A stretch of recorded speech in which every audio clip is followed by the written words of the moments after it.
mais uma vez abrir as nossas Bíblias no livro de Apocalipse. Livro de Apocalipse, esse ninguém tem dificuldade de encontrar. Fica no último livro da Bíblia, no capítulo 21, e nós vamos ler do verso 9 ao verso 27 de forma alternada. Eu vou convidar os irmãos mais uma vez para se colocarem de pé. Apocalipse, capítulo 21, do verso 9 ao verso 27, leitura alternada, diz assim: Então veio um dos 7 anjos que tem as 7 taças cheias dos últimos 7 flagelos, e falou comigo dizendo: Vem, mostrar-te-ei a noiva, a esposa do Cordeiro. E me transportou em espírito até a uma grande e elevada montanha, e me mostrou a santa cidade, Jerusalém, que descia do céu da parte de Deus, a qual tem a glória de Deus. O seu fulgor era semelhante a uma pedra preciosíssima, como pedra de jaspe cristalina. Tinha grande e alta muralha, 12 portas, e junto às portas 12 anjos, e sobre elas nomes escritos, que são os nomes das 12 tribos dos filhos de Israel. Os irmãos, verso 13.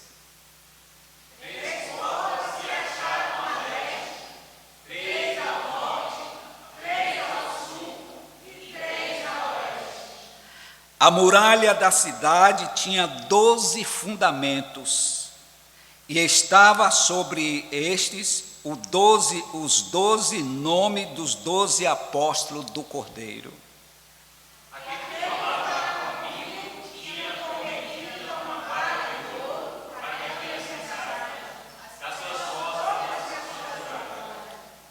A cidade é quadrangular, de comprimento e largura iguais, e mediu a cidade com a vara até 12.000 estádios. O seu comprimento, largura e altura são iguais. Mediu também as suas muralhas, 144 todos, medindo o homem, isso é. A estrutura da muralha é de jaspe. Também a cidade é de ouro puro, semelhante a vidro límpido. Os fundamentos da muralha da cidade estão adornados de toda espécie de pedras preciosas. Primeiro também é jaspe, o segundo de safira, o terceiro de calcedônio, o quarto de emerald, o quinto de sardônio, o sexto de sárdio, o sétimo de crisólito, o oitavo de berilo, o nono de topázio, o 10º de crisópraso, o 11º de jacinto e o 11º de ametista.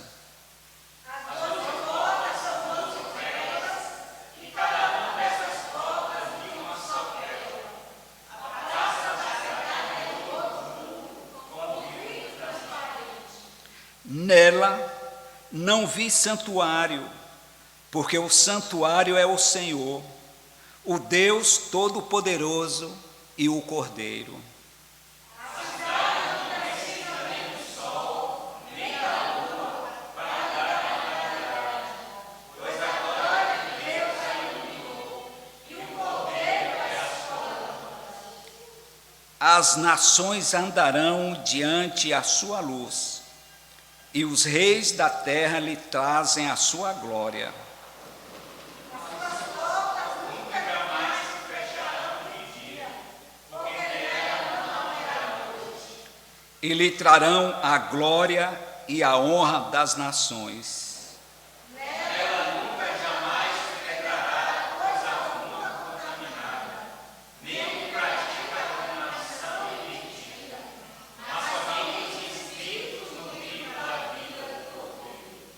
Vamos ler juntos o verso 10. E me transportou em espírito até uma grande e elevada montanha e me mostrou a santa cidade, Jerusalém, que descia do céu da parte de Deus. Vamos orar mais uma vez. Deus amado, nós louvamos e bendizemos o teu santo nome neste santo dia, reservado e santificado por ti mesmo, para louvor do teu nome. Ó Deus, faz que nós não apenas leiamos as qualificações da santa cidade, mas que possamos enxergar pela fé. Que nesta noite ao teu Espírito venhas abrir a nossa mente, o nosso entendimento, para compreender as realidades espirituais, as realidades eternas dos céus. Abre a nossa mente, o nosso coração e vem nos dirigir nesta hora. Amém, amém. Os irmãos podem sentar.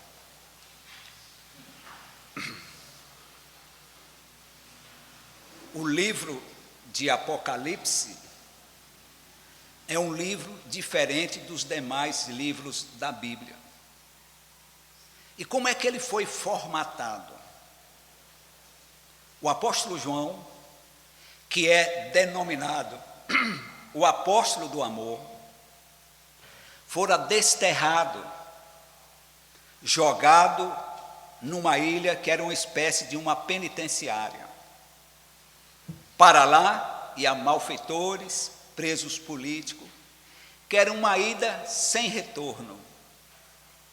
E ao contrário dos que alguns afirmam por aí, que o crente não passa por tribulação, o apóstolo João estava no seu pior momento. Chega o final da sua vida, distanciado da sua família, provavelmente doente, provavelmente depressivo. Naquela época não se tinha detectado essa doença, mas eu acho que João estava depressivo. E quem sabe, a Bíblia diz que no primeiro dia da semana, ou seja, no domingo, no dia do Senhor, provavelmente João estava reflexivo nesta data. E quem sabe, ele poderia pensar: será que valeu a pena a carreira cristã? Eu que deixei tudo para acompanhar o Senhor. E ninguém foi mais íntimo a Jesus do que o apóstolo João. De tal maneira que os seus colegas de colégio apostólico afirmavam: este é o discípulo amado. Este é o discípulo a quem Jesus amou. E é exatamente esse discípulo, considerado o discípulo amado, que no final da sua carreira está numa ilha, desterrado, passando por momentos de aflições, de dor, de angústia, de enfermidades. Se você analisar a vida do apóstolo João e dos demais apóstolos, você jamais vai afirmar isso, que o crente não passa por tribulação, que o crente não passa por enfermidade. Você jamais vai afirmar. E o próprio Jesus disse: no mundo tereis aflições, mas tende bom ânimo, eu venci o mundo. Eu venci o mundo. E João, nesse momento de depressão, de angústia, de inquietações, quando parece que a vida cristã não valeu a pena, quando parece que tudo está perdido, Jesus aparece a ele nesta ilha. E o livro é chamado Revelação de Jesus Cristo. Não é revelação de João, como às vezes a gente costuma dizer. Ou seja, Jesus aparece a João e se revela através de um anjo. E disse assim: João, o que tu vês, escreve às 7 igrejas. E, de modo específico, nesse capítulo 21, João escreve, João descreve, João narra a visão que ele teve dos céus. E ele começa assim: vi novo céu e nova terra, pois o primeiro céu e a primeira terra passaram, e o mar já não existe. Vi também a cidade santa, a nova Jerusalém, que descia do céu da parte de Deus, ataviada como noiva adornada para o seu esposo. Então ouvi grande voz vinda do trono dizendo: eis aí o tabernáculo de Deus com os homens. Deus habitará com eles, eles serão povos de Deus, e Deus mesmo estará com eles. Alguém disse assim: no limite das forças humanas, no limite da condição do homem suportar as tribulações, geralmente é o melhor momento para Deus agir. E Deus vai de encontro à pessoa do apóstolo João e se revela. E todo o livro de Apocalipse foi o que foi revelado a João. Vocês verão que esse termo vai ser sempre constante: vi e ouvi, vi e ouvi. Chega no verso 9 do texto lido, diz assim: então veio um dos 7 anjos que tem as 7 taças cheias dos últimos 7 flagelos, e falou comigo dizendo: vem, mostrar-te-ei a noiva, a esposa do Cordeiro.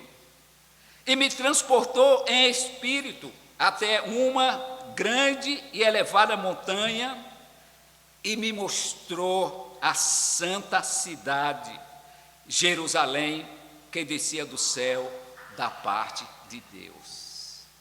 E nesta noite, eu gostaria de destacar e refletir com os irmãos apenas 3 aspectos dessa maravilhosa visão e descrição da cidade santa. Alguns estudiosos têm dúvida com relação ao que é os céus. Parece que não está muito claro. O céu é um lugar físico ou é um estado de gozo, de felicidade para sempre? Parece que ainda não há um consenso nesse conceito. De que é o céu? O céu é um lugar, diz testemunho de Jeová, que o céu vai ser essa terra aqui transformada. João dizia: eu vi um novo céu e nova terra. O que é os céus? Não importa. Ainda que seja um lugar físico, ou ainda que seja um estado de gozo, de felicidade, a Bíblia diz que é o melhor local para o cristão. E ela apresenta nesse texto, nesse capítulo, como se fosse uma cidade. E eu queria destacar 3 aspectos dos céus que João viu nesse texto. O primeiro está no verso 14, que diz assim, vamos ler juntos? Apocalipse 21, 14. A muralha da cidade, ou melhor, desculpem, é o verso 18, eu não vou seguir a ordem, é o verso 18. 21, 18, vamos ler? A estrutura da muralha é de jaspe, também a cidade é de ouro puro, semelhante a vidro límpido. E aí, parece que a ideia dos céus é uma cidade, é um local, cujas ruas são cobertas de ouro. E a gente já viu música e poesias por aí afora. Mas é bom lembrar que João aqui ele teve uma mensagem angelical. E ele precisaria transmitir isso para homens mortais como eu e como você, e como a igreja primitiva. Ele teria que expressar isso na melhor linguagem, que seja uma linguagem compreensiva de quem fosse ler ou de quem fosse ouvir. E eu tenho a impressão que foi por isso mesmo que João disse: a cidade é de ruas coberta de ouro, porque naquele tempo o ouro era o metal mais precioso que existia. O texto diz, 18, a estrutura da muralha é de jaspe, também a cidade é de puro ouro, semelhante a vidro límpido. Você já imaginou? Uma cidade toda de ouro. Para nós, o ouro é o que a gente tem de mais precioso. Os céus é o que a gente tem mais de precioso. Não é a nossa família, não é o nosso sucesso, não é o nosso bem-estar, mas o que o cristão tem de por mais preciosos é os céus. É os céus. Né? E é interessante que não foi só João que teve a visão dos céus. Lembram de Jacó? Quando ele volta para a casa do seu pai, depois de um conflito terrível com seu irmão, que ele foi jurado de morte, ele volta para a casa do pai, à tardezinha, sente cansaço, vai dormir, coloca uma pedra como travesseiro, e lá ele sonhou. O que ele sonhou? Com uma escada que subia, que o topo dava até os céus, e os anjos subindo e descendo, subindo e descendo. Alguns estudiosos dizem que essa escada é a presença de Jesus que nos dá acesso ao Pai. Nós vamos ver no Novo Testamento também outra pessoa que teve a visão dos céus, que foi Estevão. Estevão, quando foi apedrejado, o que é que ele dizia? Eu vejo os céus abertos, anjos subindo e descendo. E este tem sido o testemunho de dezenas de milhares de irmãos quando estão no leito da dor. Eu já ouvi algum testemunho de alguns irmãos dizer: eu vi alguém lá, interagiu, porque tem a visão dos céus. E quem tem certeza da sua salvação, não precisa ter medo de morrer, porque ele sabe de onde ele veio e para onde ele vai. João teve a visão dos céus como uma cidade cujas ruas eram cobertas de ouro. Mas outro aspecto da cidade dos céus é agora que está no versículo 14. Vamos ler juntos? Eu não segui a ordem cronológica aí, eu estou seguindo uma ordem lógica. Vamos ler juntos? A muralha da cidade tinha 12 fundamentos, e estava sobre este os 12 nomes dos 12 apóstolos e do Cordeiro. O que é que estava na cidade? 12 fundamentos. Ou seja, o que é um fundamento? Alicerce.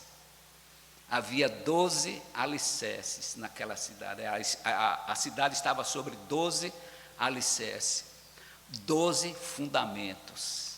E é interessante que a palavra de Deus em Efésios, no capítulo 2, no verso 20, diz que a igreja está fundamentada nos apóstolos e nos profetas. A igreja de Deus está fundamentada nos profetas e nos apóstolos, ou seja, em toda a Escritura. E nesse texto aqui diz que nos céus havia 12 fundamentos, 12 alicerces com o nome dos 12 apóstolos.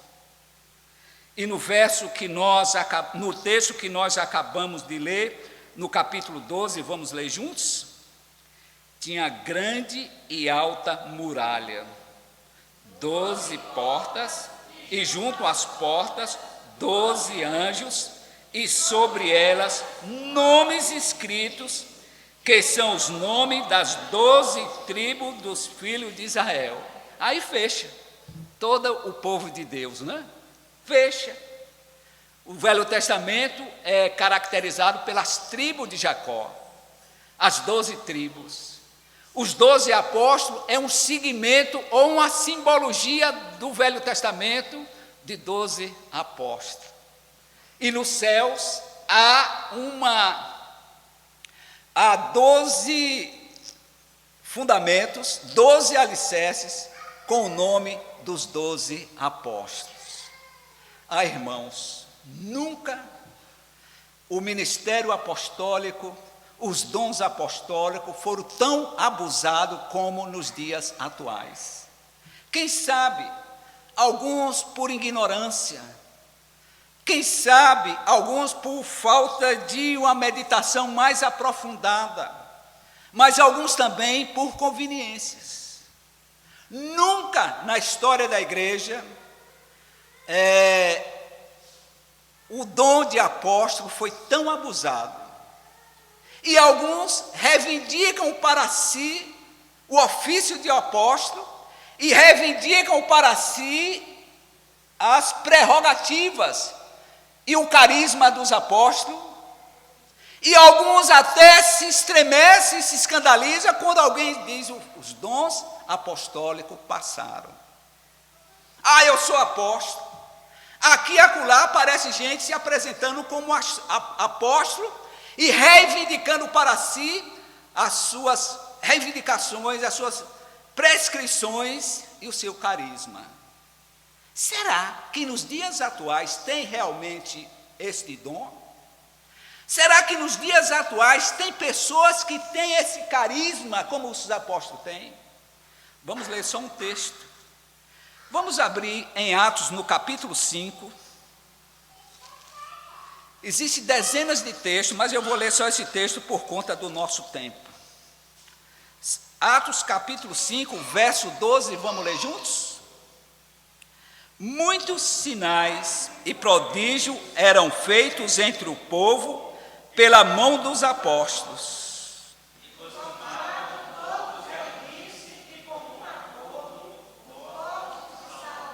Agora vamos ler, aí está o dom do apóstolo. Qual era o seu carisma? Vamos ler o verso 15.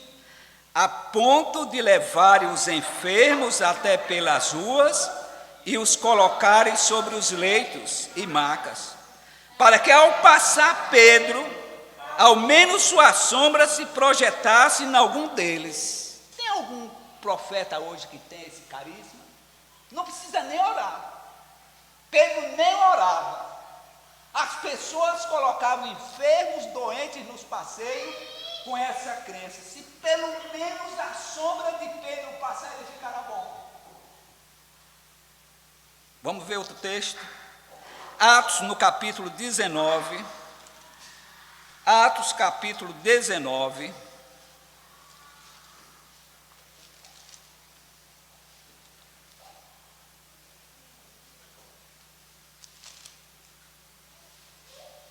Verso 11 e verso 12, vamos ler juntos? Eu gostaria que todos lessem esse texto, que é crucial para nós. Vamos ler juntos? Vamos ler?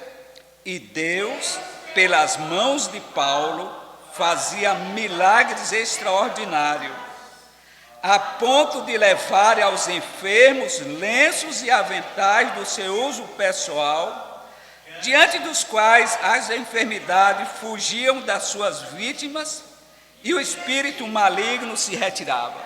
Qual era o modus operandi? Em algumas casas. Paulo nem orava, apenas mandava, olha, apenas um lenço, apenas algum avental, se passar no enfermo, ele fica bom. Você conhece alguém assim? Esse é o carisma, o poder que os apóstolos tinham. E só tinha aqueles 12 apóstolos. De tal forma que quando alguém chegar a dizer que é apóstolo, você faça só essa pergunta: seu nome está lá nos fundamentos da igreja, nos céus? Seu nome está lá, porque a Bíblia diz que lá nesse fundamento está o nome dos 12 apóstolos. Mas esse dom apostólico com o seu carisma sempre foi usado e abusado, não apenas nesse tempo presente, mas no tempo de Paulo. Vejamos.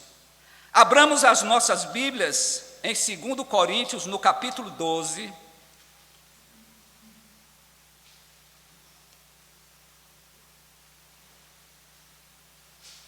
Vamos ler do verso 12 ao verso 14, 2 Coríntios, capítulo 11, melhor dizendo, capítulo 11, do verso 12 ao verso 14, leiamos: mas o que faço e farei é para cortar a ocasião àqueles que a buscam com o intuito de serem considerados iguais a nós, naquilo em que se gloriam, porque os tais são falsos apóstolos, obreiros fraudulentos, transformando-se em apóstolos de Cristo.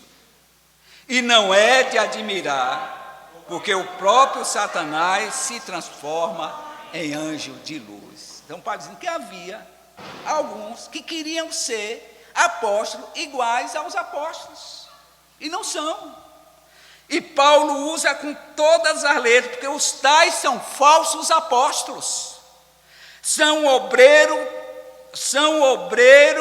fraudulentos, transformando-se em apóstolos de Cristo. Então, irmãos, nós podemos afirmar com toda a segurança, conforme a nossa confissão de fé, que o dom apostólico cessou, que aquele carisma, que não precisava nem orar, só a sombra, só o lenço de alguém curava as pessoas, isso foi só na época dos apóstolos. Mas é bom a gente pensar, não quer dizer que Deus não age no dia de hoje.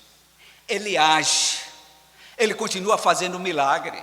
E aqui na nossa igreja a gente tem testemunho de irmãos que receberam milagres. O que aqui não tem testemunho é que o milagre aconteceu por causa da oração de fulano, que é poderoso, que tem a oração poderosa. O poder vem de Deus. Deus continua atuando quando, como e onde Ele quiser. E Ele diz mais, que a oração do justo pode muito nos seus efeitos. Quem é o justo? Eu e você. Não é o iluminado, não é o falso profeta, nem mesmo o pastor está incluído nisso, mas nem mesmo o pastor. Se Deus quiser, Ele cura com a sua oração e com a minha oração. E isso, em outras palavras, que é chamada do sacerdócio universal dos crentes. Ou seja, todo mundo agora pode se dirigir diretamente a Deus através de Jesus Cristo. Portanto, nós vimos aí 2 aspectos dos céus, desta cidade maravilhosa. Primeiro aspecto, ela é de ouro puríssimo. Ela é o que a gente tem de mais precioso na linguagem humana. Ela tem os 12 fundamentos dos apóstolos e o nome das 12 tribos dos judeus. E aí ela encerra todo o cânon, o livro sagrado, não é? Mas ela tem mais um outro, eu gostaria de destacar mais um aspecto. dessa cidade, que está no verso de número 20. Vamos ler juntos? Apocalipse, capítulo 21, verso 27. Vamos ler juntos? Vamos ler juntos? Nela nunca jamais penetrará coisa alguma contaminada, nem o que pratica abominação e mentira, mas somente os escritos no livro da vida do Cordeiro. Lá não entra coisa contaminada. Se você ainda não se penitenciou e confessou o seu pecado e deixou o seu pecado, lá você não vai entrar. Quem é que nós vamos encontrar lá? Diz, mas somente os escritos no livro da vida do Cordeiro. Só vai estar nessa cidade aqueles que foram escritos no livro do Cordeiro. Certa feita eu ouvi um pregador brilhante, mas eu acho que ele deu uma deslizada. Vamos orar para que seu nome esteja no livro da vida. O nome dos inscritos, o nome dos eleitos já estão escritos no livro da vida. Já está escrito no livro da vida. De todos os irmãos, de todos os eleitos, do passado, do presente e do futuro, antes de Cristo voltar. Mas somente os escritos no livro da vida. O mais interessante, o importante para nós, não é se você fala línguas, não é se você expulsa demônios, não é se você faz isso ou faz aquilo, ou tem um dom ou tem outro tipo de dom. O mais importante para nós é termos certeza que o nosso nome está escrito no livro da vida. Lucas registra que certa feita Jesus mandou 70 pessoas numa comissão para evangelizar, sair pregando o evangelho. E eles foram, pregaram o evangelho, voltaram entusiasmadíssimos, empolgados por demais, e prestaram um relatório a Jesus. Né? A gente não gosta de relatório, né? Mas os 70 prestaram relatório. O livro de Atos é relatório, mas relatório, né? João foi lá na cidade e prestou o relatório que fez. Eles prestaram um relatório e no relatório disseram assim: Senhor, a obra foi maravilhosa. Até os espíritos, até os demônios nos submetem. Ficaram debaixo da nossa ordem. E aí Jesus jogou um balde de água fria neles. Meus irmãos, alegrai-vos, não porque os espíritos se submetem a vocês, mas alegrai-vos, porque o nome de vocês estão escrito no livro da vida. Você tem certeza que o seu nome está escrito no livro da vida? Você tem certeza que você é um escolhido de Deus? Isto só você sabe. Só você sabe. Nós vamos ter muitas surpresas lá nos céus. Pessoas que a gente já tinha rotulado que estava fora do reino, provavelmente iremos encontrar lá. E pessoas, quem sabe, que a gente não tinha dúvida nenhuma, que era um eleito, não vai estar lá.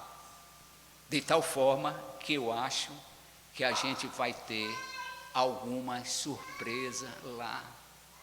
E isto estava acontecendo com a igreja primitiva. Alguns irmãos mais afoitos na época de Jesus: Senhor, tem gente aqui que não é trigo, é joio.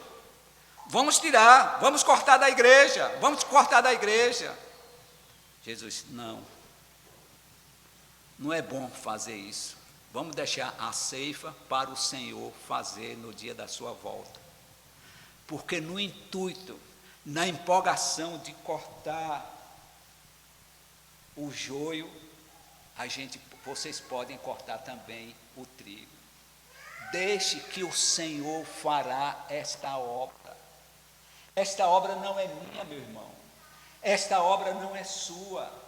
A minha obra é de levar o Evangelho, não é de eliminar, não é de caçar pessoas, não é de excluir pessoas, é de incluir pessoas.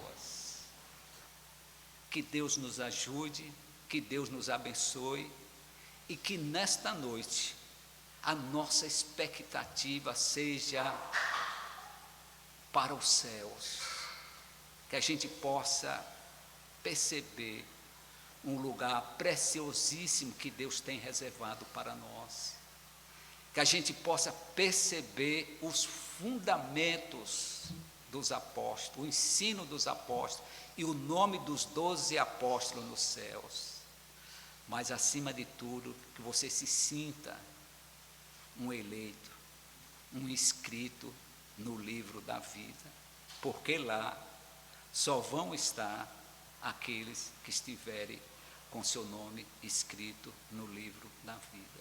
Que Deus nos ajude, que Deus nos abençoe.